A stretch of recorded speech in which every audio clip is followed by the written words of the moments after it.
अस्सलाम वालेकुम रहमतुल्लाह। अज़ीज़ तलबा, आज हम जमात दहम के पहले चैप्टर हिसाबी तसाद से एक मिसाल को हल करने जा रहे हैं। सवाल कुछ इस तरह से है, हिसाबी तसाद -3, -1/2, 2 इस तसाद का 11वां रुकन हमें मालूम करना है। तो इसके लिए हम सबसे पहले सवाल में दिए गए चीज़ों को पहले लिख लेते हैं। तो आइए इसको हम शुरू करें। सबसे पहले तुम सवाल को पढ़ने के बाद उसका हल लिखेंगे। फिर इसके बाद सवाल में जो चीज़ें हमें मिलती हैं उनकी कीमतों को एक एक करके हम दर्ज करते जाएंगे। जैसे कि आप यहाँ पर देख रहे हैं, हमें 11वां रुकन मालूम करना है। तो ये A11 जो हमें मालूम करना है उसको हम सवालिया निशान के तौर पर रखेंगे। चूँकि 11वां रुकन हिसाबी तसाद में यन को ज़ाहिर करता है, तो गोया कि हमारे पास अब यन की जो कीमत होगी वो 11 होगी। किसी भी हिसाबी तसाद में जो पहला रुकन होगा उस पहले रुकन को हम ए से ज़ाहिर करते हैं, और वो ये इस वक्त हमारे पास -3 है। अब डी को इसमें हमें मालूम करना है। डी को क्यों मालूम करना है उसको हम लिखने से पहले आइए सबसे पहले इसका हम ज़ाब्ता लिखते हैं कि हिसाबी तसाद के 90वें रुकन को यानी कि 11वें रुकन को मालूम करने के लिए जो ज़ाब्ता हमारे पास है वो कुछ इस तरह से है। ये n = a plus n -1 into D. तो इस ज़ाब्ते के तहत जो चीज़ें हमें सवाल के ज़रिए से मिल चुकी हैं, जो कीमतें हमें हासिल हुई हैं, उसको हम पहले लिख लेते हैं। जैसे कि ये n इस वक्त यहाँ पर A11 है, और a की जो कीमत हमारे पास है वो -3 है, प्लस n जो हमारे पास है 11 -1। अब d हमारे पास इस वक्त नहीं है, तो हम उसको जो है d को पहले यहाँ पर मालूम कर लेते हैं। तो d किसी भी हिसाबी तसाद का एक मुश्तरका फ़र्क होता है, कॉमन डिफरेंस होता है। आप जानते हैं कि हिसाबी तसाद के कॉमन डिफरेंस को मालूम करने के लिए हम एक छोटा ज़ाब्ता इस्तेमाल करते हैं, यानी कि अगले रुकन से पिछले रुकन को माइनस करने पर हमें जो है कॉमन डिफरेंस मालूम हो जाता है। अब यहाँ पर आप इस तसाद में देखते हैं कि जो हमारा अगला रुकन है यानी कि A2 जो हमारे पास है उसमें से हम A1 को माइनस करते हैं।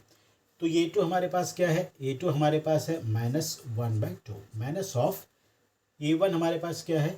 -3। जब आप इसको सिंप्लीफाई करते हैं तो हमें कुछ इस तरह से इसका जवाब हासिल होता है। तो -1/2 माइनस इंटू माइनस प्लस 3। अब चूंकि एक कसर की शक्ल में है तो 3 के नसब नुमा में कुछ नहीं है, तो हम उसको 1 लिख सकते हैं। अब आइए, अब एक कसरों की जमा है, तो कसरों की जमा को जब हम मुख्तसर करते हैं तो हमें मुख्तसर करने के लिए इसका जो ज़ाफ़े अकल निकालना पड़ेगा, LCM निकालना पड़ेगा। अब यहाँ पर देख सकते हैं कि नसब नुमा में हमारे पास 2 एक अदद है और 1 है, तो इस लिहाज से हमें जो LCM हासिल होगा वो 2 होगा। अब इस कसर के नसब नुमा से LCM के अदद को आप तकसीम करते हैं तो हमें जो है इसको यहाँ पर 2 एकम 2 पढ़ेंगे। इसी तरह से यहाँ पर हमारे पास 1 है, तो 1 को हम 2 तक पढ़ने पर हमें 2 हासिल होगा। अब इस तरीके से इन दोनों अदाद को जब आप ज़रब करते हैं, शुमार कुनंदा के अदाद को, तो यहाँ 1 ज़रब 1 हासिल होगा, जमा 3 × 2 6 हमारे पास हासिल होगा। तो जब आप इसको मुख्तसर करते हैं तो जमा 6 से नफ़ी 1 को आप निकालने पर हमारे पास 5 हासिल होगा, 5/2। तो यहाँ पर डी की कीमत हमें हासिल हो गई है। डी की कीमत हमारे पास इस वक्त है वो 5/2। तो आइए हम इस डी की कीमत को यहाँ पर लिख लेते हैं 5/2। तो अब इस तरह से जब आप इसको मुख्तसर करते जाएंगे कि A1 = -3 प्लस 11 - 1 10 हमारे पास होगा, और 5/2। तो यहाँ पर आप देखते हैं कि 10 और 5/2 दोनों भी ज़रब की हालत में है। अब यहाँ पर भी 10 के नसब नुमा में कुछ नहीं है, तो हम उसको 1 लिख सकते हैं। फिर हम अगले मरहले में जब जाएंगे, -3 प्लस इस दोनों को आप तकसीम करेंगे। जैसे क्योंकि क्रॉस मल्टीप्लिकेशन होगा तो ज़ाहिर है हम इसको जो है शुमार कुनंदा और नसब नुमा से तकसीम कर सकते हैं। 2 1 2 2 5 10। अब इन दोनों को जब आप ज़रब करेंगे, 5 × 5 25 हमारे पास हासिल होगा।